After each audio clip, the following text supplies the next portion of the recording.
Yung kakatapos ko lang maligo and malapit ako mag-work. Pero bago yun, gusto ko lang i-share sa inyo kung paano ko inaayos yung mukha ko para ready naman ako if ever tumawag yung boss ko or yung client or yung asawa ko. Para hindi naman ako mukhang haggard versosa, whatever. Anyway, to start, foundation tayo. Ginagamit ko usual products lang kasi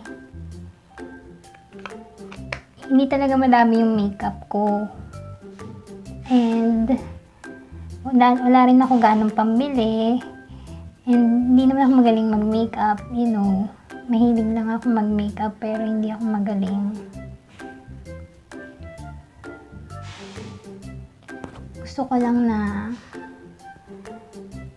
maging maganda yung mukha ko bago ako humarap sa mga tao, ganun. Anyway, and foundation.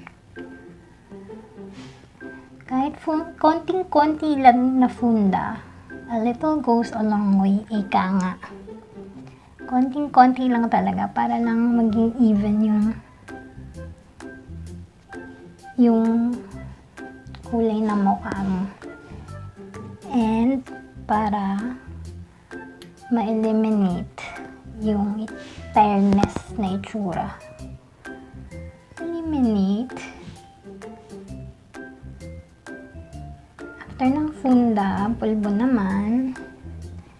Same sponge na lang ginagamit ko to set.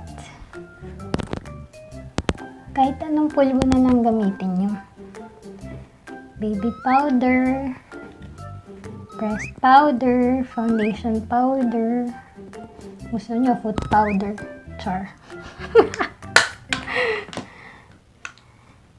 After mo maset, mag-blush naman tayo para magkaroon ng kulay and flush yung cheeks kahit paano.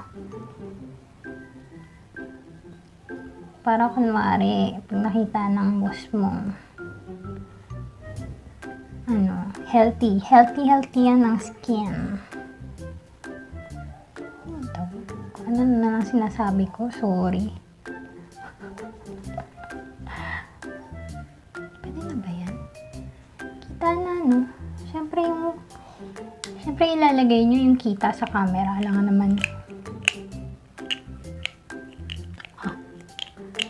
After that, let's do our kilay. Sa kilay, since medyo makapal naman yung kilay ko,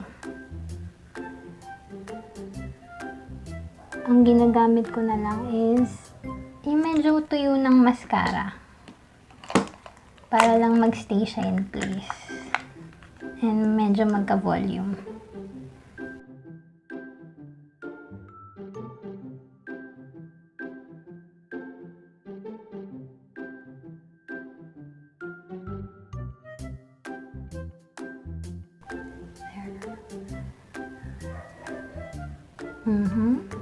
Kapal, diba?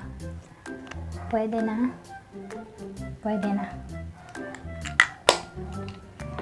After nyan, optional if gusto mo mag curl and mascara, pero sa akin, hindi na muna kasi baliwala dahil I'll wear glasses pag nag-work.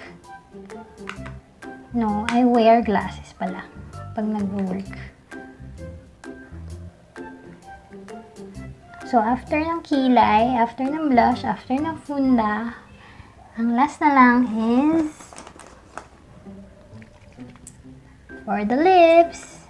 Ang gagamitin ko ngayon ay lip tint. Ito. Iba to, kaya papakita ko. Galing to sa office mate ko kay Charot! Shoutout sa'yo. Kaya yung mga iba dyan, magbigay kayo ng makeup para ma-shoutout din kayo.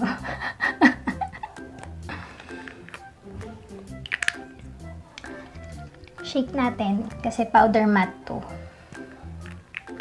Binigay niya to sa akin kasi nung nakita ka to, sabi ko, Charot, ang ganda naman ng kulay niyan.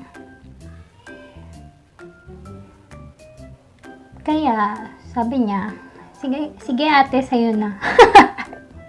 Napaka-generous, diba?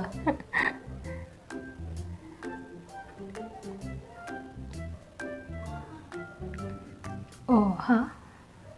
And then, done na. Tapos na yan. Yan na yun.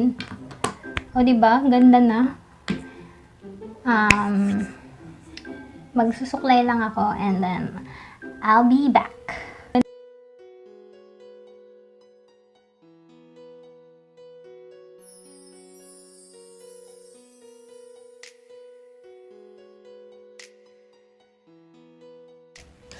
Just lang. Work from home pala ako. ID pa ako. Bye!